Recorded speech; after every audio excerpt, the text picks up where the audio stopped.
तो अब तक हमने देखा थंडरवर्ल्ड के अंदर हिडन पोर्टल ओपन हो चुका था और जैसे ये न्यूज पूरे यूनिवर्स में वायरल होती है, सारे पावरफुल बंदे अपनी टीम के साथ थंडरवर्ल्ड में एंटर करना चाहते थे क्योंकि वो पोर्टल बहुत ही रेयर केस में ही ओपन होता है और उसके अंदर काफी वैल्यूएबल ट्रेजर मौजूद है। फिर एलर मिंग्यू एलर हारग्रेव एंट्रेंस के पास जाते हैं, पर जी किंग सभी को अंदर जाने से ब्लॉक कर देती है और कहती है मर्सरीनी अलायंस के एक एल्डर जो कि इमॉर्टल लेवल पे है, वो उसे अपने डिसाइपल के रूप में एक्सेप्ट कर चुके हैं और अब उसकी रिस्पॉन्सिबिलिटी है कि वो पावरफुल बंदे को इस एंट्रेंस से ब्लॉक करे क्योंकि ये वर्ल्ड बस एक ट्रेनिंग ग्राउंड है और इसमें केवल स्टार लेवल के बंदे ही एंटर कर सकते हैं। तभी वहाँ एल्डर त्यानचन आते हैं और उनके प्लान के अकॉर्डिंग अब सारे पावरफुल ऑर्गेनाइजेशन अपने स्टार लेवल आर्मी को थंडरवर्ल्ड के अंदर भेज रहे थे ताकि वो सब अंदर की ट्रेजर को हासिल कर सके और रूल के अकॉर्डिंग स्टार लेवल के बंदे इस वर्ल्ड में एंटर कर सकते हैं। तो अब जी किंग भी उनको ब्लॉक नहीं कर सकती है। अब आगे हम देखते हैं एल्डर मिंग्यू लुओ फेंग से वर्चुअल वर्ल्ड में मिलते हैं और वो लुओ फेंग को सारा चीज इन्फॉर्म कर देते हैं कि अब थंडरवर्ल्ड में सारे पावरफुल ऑर्गेनाइजेशन की स्टार लेवल आर्मी एंटर कर रहे हैं और साथ ही इसमें नोएलेंसन फैमिली की आर्मी भी है जो कि बाहू टावर से बिलोंग करते हैं। इतने सारे बंदे को देखकर लुओ फेंग काफी ज्यादा परेशान होता है क्योंकि वो कुछ स्टार लेवल के बंदे से खुद को बचा सकता है, पर अब तो यहाँ 2 मिलियन से ज्यादा स्टार लेवल के बंदे इस वर्ल्ड में एंटर कर रहे हैं। तो अब लुओ फेंग को उनसे बचना काफी ज्यादा मुश्किल होगा, स्पेशली नोएलेंसन फैमिली के बंदे से, क्योंकि उनका मेन टारगेट लुओ फेंग को किल करना है। फिर एल्डर मिंग्यू पूछते क्या तुम इस वर्ल्ड में सरवाइव कर पाओगे, आखिर कितना % चांस है कि तुम इस टेस्ट को पास कर लोगे। इतने सारे बंदे को देखकर लुओ फेंग को कुछ भी समझ नहीं आ रहा था, उसके पास बिल्कुल भी जवाब नहीं था, इसलिए वो घबरा कर एल्डर मिंग्यू से पूछता है अब हमें क्या करना चाहिए। एल्डर मिंग्यू बताते हैं तुम्हारे पास बस एक ही चांस है, तुम्हें इन 2 मिलियन लोगों से सबसे पहले इस कोर कैसल में पहुंचना होगा, तभी तुम सरवाइव कर पाओगे और तुम्हारे लिए प्लस पॉइंट है कि मैं 3x माउंटेन का कमांडर हूँ। मैं टेम्पोररी तुम्हें 3x माउंटेन का बैनर दे सकता हूँ, जैसे तुम 3x माउंटेन का बैच यूज करोगे तुम्हें कुछ प्रोटेक्शन मिलेगी क्योंकि एल्डर मिंग्यू का 3x माउंटेन पावरफुल ऑर्गेनाइजेशन है। जैसे लुओ फेंग इसका बैच यूज करेगा तो दूसरे बंदे इतनी आसानी से उस पर अटैक नहीं कर सकते। पर एल्डर मिंग्यू लुओ फेंग से एक डील करते हैं, अगर लुओ फेंग के पास कोई अच्छा सा ट्रेजर आया जो कि एल्डर मिंग्यू को पसंद आ गया तो वो ट्रेजर एल्डर मिंग्यू ले सकते हैं। फिर वो कहते हैं लुओ फेंग घबराओ नहीं, मैं तुम्हारा लॉस होने नहीं दूंगा। इधर लुओ फेंग वर्चुअल वर्ल्ड से बाहर वर्चुअल वर्ल्ड की सारी चीजें सभी के साथ शेयर कर रहा था। मास्टर लीसन कहते हैं तो अब हम फिलहाल एल्डर मिंग्यू के साइड है जो कि 3x माउंटेन ऑर्गेनाइजेशन है। लुओ फेंग कहता है हाँ हमारी सिचुएशन ही कुछ ऐसी है और अब तक ये भी कंफर्म नहीं हुआ कि बिलोंग सिटी हमें एक्सेप्ट करना चाहता है या नहीं, क्योंकि वो गाया को पहले रिक्वेस्ट कर चुका था कि वो गाया के साथ टीम अप करना चाहता है और अगर बिलोंग सिटी के एल्डर गाया का एप्लीकेशन रिजेक्ट कर दिए तो फिर हम सब हमेशा के लिए एडवेंचर ही रह जाएंगे, क्योंकि इस वर्ल्ड में सारे पावरफुल ऑर्गेनाइजेशन अपनी टीम के साथ आए हैं पर लुओ फेंग किसी भी टीम का मेंबर नहीं है। पहले तो वो गाया के साथ टीम अप करके बिलोंग सिटी को ज्वाइन करना चाहता था और यह अभी तक कंफर्म नहीं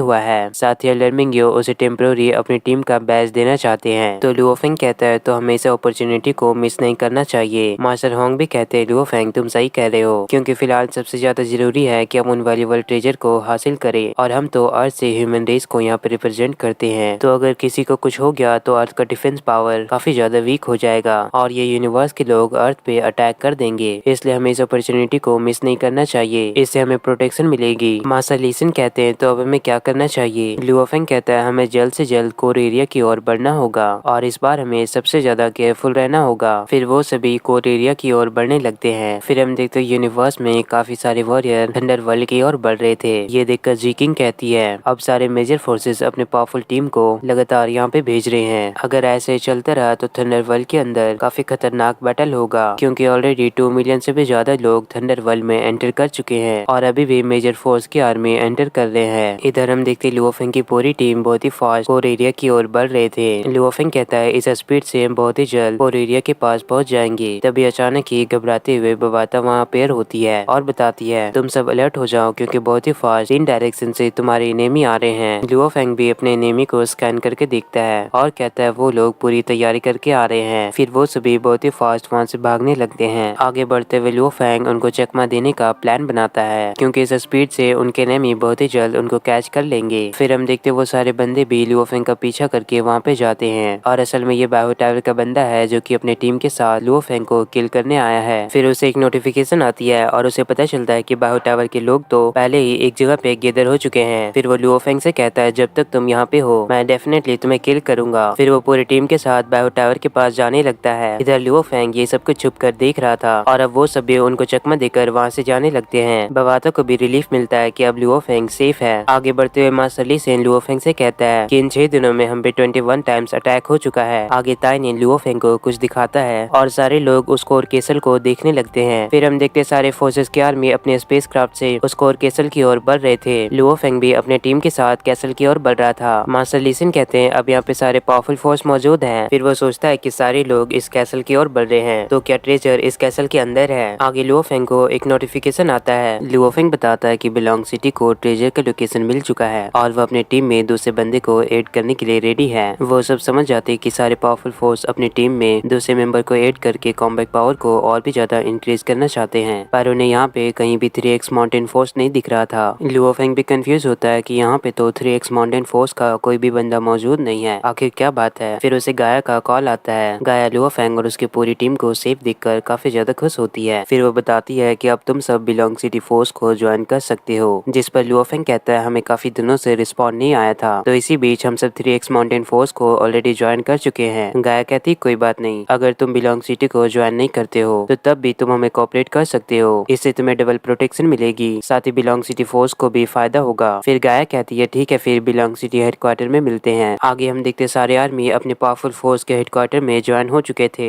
जैसे कि black cloud headquarter, bio tower headquarter, belong city headquarter, जिसमें लुओ फेंग मौजूद है। गाया लुओ फेंग को बताती है कि इस वर्ल्ड को काबू नाम के बंदे ने बनाया था, जो कि 10 मिलियन ईयर पहले ही मर चुका है। साथ ही वो इस टावर में काफी सारे वैल्यूएबल ट्रेजर को स्टोर करके रखा है। फिर वहाँ पे लुओ फेंग और भी सारे ह्यूमन रेस को देखता है, जो कि दिखने में काफी ज्यादा अजीब लग रहे थे। फिर बवाता लुओ फेंग को इन्फॉर्म करती है कि ये भी ह्यूमन रेस से हैं, पर सेम तुम्हारे जैसा नहीं है, ये अर्थ के ह्यूमन रेस से काफी ज्यादा अलग है। और वो पूरे ह्यूमन रेस की इवोल्यूशन एक्सप्लेन करने लगती है कि बिलियन साल पहले ही ह्यूमन रेस इवॉल्व होना शुरू हुआ था और वो पूरे यूनिवर्स के ह्यूमन रेस को क्लासिफाई की है, like super human, robot human, genetic monster. ये सभी हाई लेवल के ह्यूमन रेस आसानी से यूनिवर्स एनर्जी को एब्जॉर्व करके इवॉल्व कर सकते हैं और इन्हें सुपर ह्यूमन कहा जाता है। और दूसरे ह्यूमन रेस जो कि बायोटेक्नोलॉजी का यूज करके अपने बॉडी को एक रोबोटिक लुक देते हैं, इन्हें रोबोटिक ह्यूमन कहते हैं। और एल्डर मिंग्यू भी इसी कैटेगरी में आते हैं। और तीसरे ऐसे ह्यूमन रेस जिनके पास मॉन्स्टर की जेनेटिक्स होती है और उनके पास मॉन्स्टर जैसी पावर होती है, इन्हें जेनेटिक मॉन्स्टर कहते हैं, जो कि मॉन्स्टर में भी ट्रांसफॉर्म हो सकता है। और जेनेटिक चेंज होने की वजह से ह्यूमन के भी काफी सारे वेरिएंट बन चुके हैं, इसमें वो बायो टावर का बंदा शामिल है। लुओ फेंग अब अपने और काफी सारे ह्यूमन रेस को देखता है। फिर सभी देखते हैं इंपेरियल किंगडम की पूरी आर्मी उस कैसल की ओर बढ़ती है। फिर प्रिंसेस ब्रोलिन सभी को इन्फॉर्म करती है कि उस कैसल के अंदर की सारी ट्रेजर उसका है, जो भी उसके रास्ते में आएगा वो उसे किल कर देगी। ये देखकर वहाँ के सारे बंदे काफी ज्यादा शॉक होते हैं। और प्रिंसेस ब्रोलिन कहती है इस कैसल का एरिया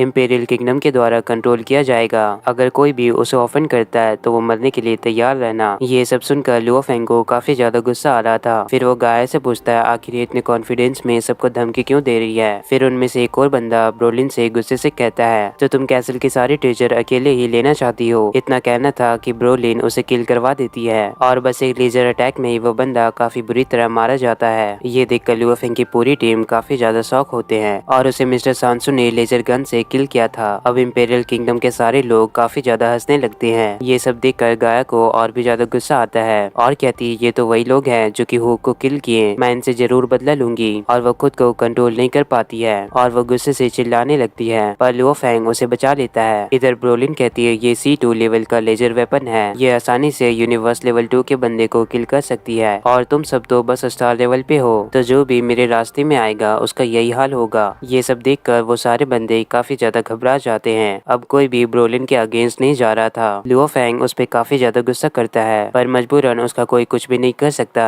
आगे हम देखते प्रिंसेस अपनी टीम के साथ कैसल में एंटर करने जाती है और जैसे वो दोनों बंदे एंट्रेंस को ओपन करते हैं, अंदर से एक थंडर स्ट्राइक दोनों को काफी बुरी तरह किल कर देती है और अंदर से आवाज आता है मेरे परमिशन के बिना इस कैसल को किसने ओपन किया। फिर हम देखते एक जान सा ऑलमैन उस कैसल से बाहर आता है। प्रिंसेस ब्रोलिन पूछती है आखिर तुम कौन हो। वो बताता है कि वो मिस्टर काबू का AI है, लाइक बवाता, तुम सब मुझे मिस्टर वू के नाम से बुला सकती हो। बवाता मिस्टर वू को देखकर कहती है ऐसा लगता है कि ये तो मेरा फ्रेंड है। फिर मिस्टर वू ब्रोलिन से कहता है ऐसा लगता है कि तुम मास्टर के ट्रेजर के लिए यहाँ पे आई हो। मास्टर के पास तो काफी सारे ट्रेजर हैं और वो सारे ट्रेजर का लिस्ट भी दिखाता है। इस लिस्ट में यूनिवर्स के काफी सारे रेयर और वैल्यूएबल ट्रेजर मौजूद थे। ब्रोलिन, लुओ फेंग की पूरी टीम और वहाँ के सारे पावरफुल फोर्स इतने सारे ट्रेजर को देखकर काफी ज्यादा शॉक होते हैं। ब्रोलिन की नजर क्रिस्टल बॉल इनहेरिटेंस प्रिंस के पास जाती है। वो इस ट्रेजर को लेकर क्यूरियस थी, इसलिए वो मिस्टर वू से पूछती है आखिर ये नेचुरल और ट्रेजर क्या है। मिस्टर वू बताता है कि ये नेचुरल और इस वर्ल्ड का सबसे यूनिक सीड है और तुम सब के पास एक अपॉर्चुनिटी है कि तुम सब मुझे नेचुरल और देकर यहाँ से ट्रेजर को एक्सचेंज कर सकते हो। इस अपॉर्चुनिटी को सुनकर सारे लोग काफी ज्यादा खुश होते हैं। ये सुनकर गायक को सुकून मिलता है कि अब कैसल के सारे ट्रेजर अकेले ब्रोलिन ही हासिल नहीं कर सकती, क्योंकि अब मिस्टर वू सभी को ब्लॉक कर चुका है। मिस्टर वू का सिंपल कहना है कि जिसको भी इस कैसल का ट्रेजर चाहिए वो नेचुरल और के बदले मुझसे ट्रेजर को एक्सचेंज कर सकता है, पर पहले तुम्हें नेचुरल और को ढूंढ कर लाना होगा। साथ ही वो सभी को मैप देता है कि इस जगह पे तुम्हें सबसे ज्यादा नेचुरल और मिल सकते हैं और इस मैप को सारे फोर्सेस रिकॉर्ड करने लगते हैं। मिस्टर वू बताता है कि नेचुरल और 26 रीजन में मौजूद है। मैप में जहाँ जहाँ भी रेड डॉट है वहीं पे नेचुरल और फैले हुए हैं और मुझे फर्क नहीं पड़ता कि तुम सब इसे कैसे हासिल करोगे, बस मुझे नेचुरल और चाहिए। अगर तुम सबको ट्रेजर चाहिए तो सबसे पहले नेचुरल और को ढूंढो, बिना नेचुरल और के किसी को भी ट्रेजर नहीं मिल सकता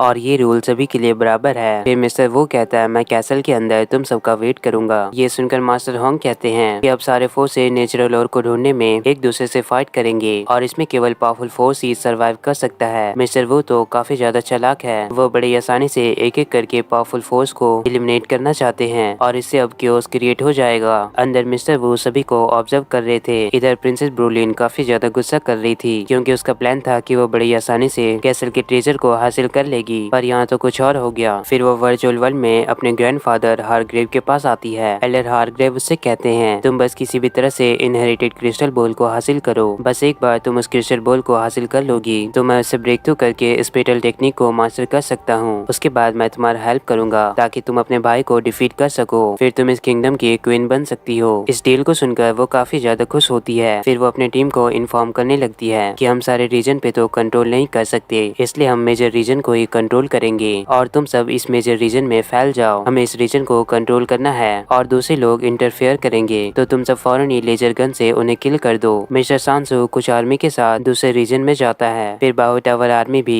दूसरे रीजन को कंट्रोल करने जाते हैं। सारे लोग अलग अलग रीजन को कंट्रोल करके उस नेचुरल ओर को ढूंढना चाहते हैं। जिसके पास ज्यादा नेचुरल ओर होगा वो ज्यादा से ज्यादा ट्रेजर को एक्सचेंज कर सकता है। फिर ब्लैक क्लाउड फोर्स और आखिर में बिलोंग सिटी। इधर लुओ फैंग मास्टर होंग और लीसिन से कहता है कि मिस्टर वू के ट्रेजर लिस्ट में मुझे D6 लेवल का बॉम्ब अच्छा लगा और हम इस ट्रेजर को एक्सचेंज करेंगे, क्योंकि ये डोमेन मास्टर 6 को भी किल कर सकता है और हमारा मेन टारगेट है कि हम नुओ लेंसन को किल करें। नुओ लेंसन तो यूनिवर्स लेवल 9 पे है, हम इस वेपन से नुओ लेंसन को किल कर सकते हैं। तभी बवाता वहाँ आती है और कहती है इडियट, D6 लेवल के बॉम्ब से नुओ लेंसन को किल करना बेकार ही होगा। एक्चुअली जब वो यूनिवर्स क्रिस्टल को ढूंढ रही थी तब वो 2 रीजन को डिटेक्ट की थी जहाँ पे नेचुरल ओर मौजूद है, पर उस टाइम उसे नेचुरल ओर के बारे में पता नहीं था, इसलिए वो उसे यूजलेस समझकर इग्नोर कर दी। और अगर तुम उन 2 रीजन के नेचुरल ओर को कलेक्ट कर लोगे तो तुम बड़ी आसानी से फ्रूट ऑफ लाइफ को एक्सचेंज कर सकते हो। फ्रूट ऑफ लाइफ काफी वैल्यूएबल ट्रेजर है। ये एक टाइप का एनर्जी फ्रूट है जो कि काफी ज्यादा प्योर है। तुम्हारा बॉडी इसे हैंडल नहीं कर सकता, पर अगर मोयन वाइन इसे कंज्यूम करेगा तो वो आसानी से यूनिवर्स लेवल का ब्रेक थ्रू कर सकता है। ये सुनकर मास्टर ली सिन शॉक होते हैं कि बस फ्रूट ऑफ लाइफ से मोयन वाइन यूनिवर्स लेवल को अचीव कर सकता है। वो जोर से बोल रहा था, इसलिए बवाता और लुओ फैंग उसे शांत करवाते हैं। अब मास्टर ली सिन को समझ आता है कि फ्रूट ऑफ लाइफ काफी ज्यादा पावरफुल है और बवाता कहती है और भी हम नेचुरल और को कलेक्ट करके बाहर सेल कर सकते हैं, फिर हम ऐसे वेपन को परचेज कर सकते हैं जिससे नुओ लेंसन को किल किया जाए। मास्टर होंग कहता है पहले हमें इन्वेस्ट करना होगा तभी हमें हाई रिटर्न्स मिलेंगे। ये अच्छा आइडिया है। फिर बिलोंग सिटी भी नेचुरल और को कलेक्ट करने जाता है। जाते हुए बवाता लुओ फैंग को बताती है कि सबसे पहले तुम लोग न्यूट्रल टेरिटरी में एंटर करो, उसके बाद बिलोंग सिटी से निकल जाना। दूसरी ओर एल्डर त्यानचिन भी सभी को ऑब्जर्व कर रहे थे। एल्डर मिंग्यो बताते हैं कि इंपेरियल किंगडम ईस्टर्न साइड के एरिया को कंट्रोल कर रही है, बिलोंग सिटी और बाहु टावर नॉर्थ और वेस्ट एरिया को कंट्रोल कर रहे हैं। एल्डर त्यानचिन कहते हैं अब हमारी टीम को एंटर करने का टाइम आ चुका है। वो एल्डर मिंग्यो से कहते हैं कि तुम हमारी टीम को ट्रैक करना। फिर हम देखते काफी सारे स्पेसशिप बहुत ही फास्ट थंडर वर्ल्ड के अंदर जाने लगता है और शायद से एल्डर त्यानचिन का टीम हो। इधर मिस्टर वू देखता है कि 2 मिलियन से भी ज्यादा आर्मी इस वर्ल्ड में एंटर कर चुका है। अब सभी को किल करने में मजा आएगा, क्योंकि 10 मिलियन साल बाद उसे ऐसा मौका मिला है और वो काफी सारे क्लोन क्रिएट करके सभी को ऑब्जर्व करने लगता है। फिर वो लुओ फैंग को नोटिस करता है और पता नहीं उसे लुओ फैंग में क्या दिखती है, वो उसे देखकर डेविल स्माइल करने लगता है। Next part next week. I hope आपने वीडियो को लाइक कर दिया होगा।